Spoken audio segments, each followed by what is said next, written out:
朋友们，大家好，今天给大家讲讲很不寻常的事。在德国居住的中国人名声向来都不错，是遵纪守法、勤劳端正，还有谨小慎微的好公民。但近来德国发生了一起与中国人有关的连环性侵案，使德国社会一片哗然。德国主流媒体，比如说图片报呀、德国电视一台等，都对此进行了报道。那咱们现在来看看到底怎么回事。近日，德国法兰克福检方对43岁的中国籍男子张大鹏，这是英裔，提起了公诉，指控其涉嫌在2020年1月至2024年11月期间，犯下22起针对7名女性的犯罪行为。据调查，张大鹏涉嫌使用处方类麻醉药，先使受害者昏迷过去，然后对他实施性侵。更变态的是，还把整个犯罪过程录成视频，然后呢，比如说通过社交媒体、电报等这种群发给那个同伙，一起来分享。该系列强奸案嫌疑人于2024年11月14日在德国黑森州被抓获。据德国媒体报道，现年43岁的嫌疑人为中国籍，被指控冒充女性身份，或者借口为自己的女朋友租房，通过中国社交媒体平台，比如说小红书、微信，以寻找住房或过夜机会为由，与受害者预约见面看房，并在租房参观过程中使用药物迷昏对方，也就是迷昏那个受害者，并实施性侵。据报道，部分受害者在被害后曾昏迷数小时。德国驻法兰克福总领馆于2024年11月16日也发布消息称，11月14日，在中德双方通力配合下，黑森州刑警局会同联邦刑警总局、法兰克福市警察局等机构联合侦破该案，在黑森州大盖劳地区抓获这名43岁的中国籍嫌犯。自2024年1月以来，德国警方共接获4起报案，其中2起发生在德国的法兰克福，另外2起发生在德国哥廷根和曼海姆，受害者年龄在19岁到33岁之间。起初，个案由各地各自侦办，之后法兰克福检察院将黑森州、下萨克森州和巴福州4起案件关联起来，由黑森州警局牵头，会同联邦刑警总局、法兰克福、曼海姆及哥廷根警局合作对案件进行侦破。2024年9月，黑森州警局以中、英、德3种语言发布警情通告，呼吁中国年轻女性谨防一名很可能是中国籍的连环强奸犯，并提示在接待看房购房时应提高警惕，最好有其他人陪同。那么华人圈的反应怎么样？当然是一片哗然。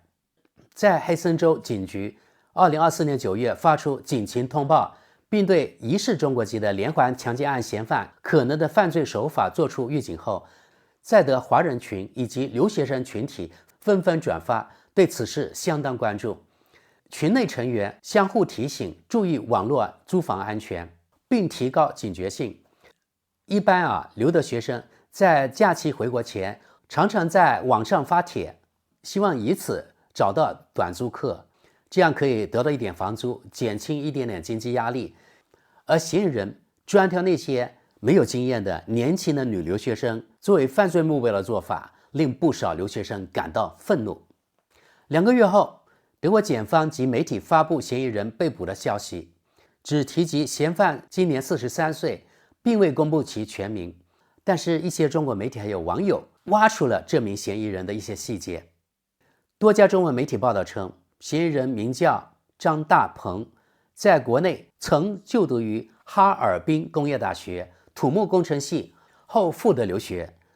先后在德国图宾根大学取得了计算机科学学士以及硕士学位。被捕前在赛车生产商莲花公司信息技术部门任职。新京报2024年11月26日报道称，这名43岁的嫌疑人中文名叫张大鹏。有网友在小红书上提及这起连环强奸案的帖子下面留言称，与嫌犯在工作场合有过接触，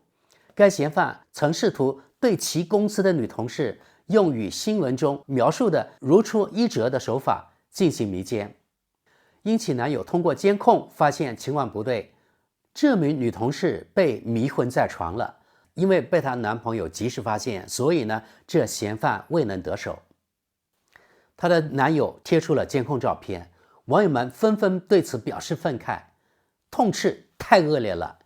也有网友留言表示不解：有老婆，有体面的工作，为了什么？不为了什么，他就是变态。德国媒体采访了该嫌疑人在德国的几位朋友和熟人，其中一位称感到心情非常沉重，称据嫌疑人一位朋友的信息，嫌疑人平时在社交媒体上发布的内容大多和摄影还有宠物猫有关。其微信朋友圈最后一次更新是去年8月15日，拍摄的是极光与流星雨。嫌疑人的这位朋友表示，认识他很多年，到现在仍不敢相信他会做出这样的犯罪行为，不知道近1-2年是不是遭到了什么人身变故。另外在德华人曾与嫌疑人有过几次交谈，对他的整体印象是文质彬彬，有人开话题时也不会闷着，能聊挺久。在聊到在德国读书工作后很快就能买房的问题时，他承认是他的父母资助了他。一位在德的这位嫌疑人的华人朋友在被捕后与他的父母取得过联系，但他不愿透露更多与其父母交流的细节。德国检方以涉嫌4起强奸案以及危险的人身伤害罪对该犯罪嫌疑人提出指控。据德国电视1台今日新闻报道，德国法兰克福高级检察官多米尼克·米斯表示，若罪名成立，每起案件指控将使嫌疑人面临至少3年的监禁。另外，在德国媒体报道中，对这起连环强奸案中涉及的一个25岁的中国留学生也进行了报道。比如说，德国柏林媒体是这样报道的：一勺毒药当甜点，中国留学生被指控麻醉并强奸女性。一起震动德国华人圈的性犯罪案件目前正在审理中。现年25岁的中国籍男留学生童某被控在长达5年的时间里，对至少11名中国女性实施多起性侵、偷拍等严重违法犯罪行为。据德国检方指控，案件始于2019年，最后一次犯罪发生在2024年9月，期间共有15起明确罪行被确认，包括2起强奸及多起隐私侵犯。童某自2016年起在德国柏林生活，就读于一所经济类高校，外形帅气。德国媒体说他的外表像流量明星，估计这才是他容易得手的原因。然而，德国检方指出，他涉嫌在与女性约会后，偷偷在甜点中加入强效安眠药，致使对方失去意识，从而实施性侵。此类行为被德国司法界认定为通过药物控制受害人意志，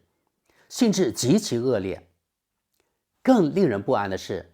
他不仅对熟悉的女性下手，还涉嫌在他的住所附近通过备用钥匙潜入邻居家中，在邻居家的浴室内安装隐藏摄像头，暗中拍摄私密影像。警方在调查中还发现，他与另外7名中国籍男子曾在线上联系，彼此在秘密聊天群，比如说电报群，分享如何进行偷拍或性骚扰的经验，甚至将女性物化为可交换资源，完全无视法律与道德底线。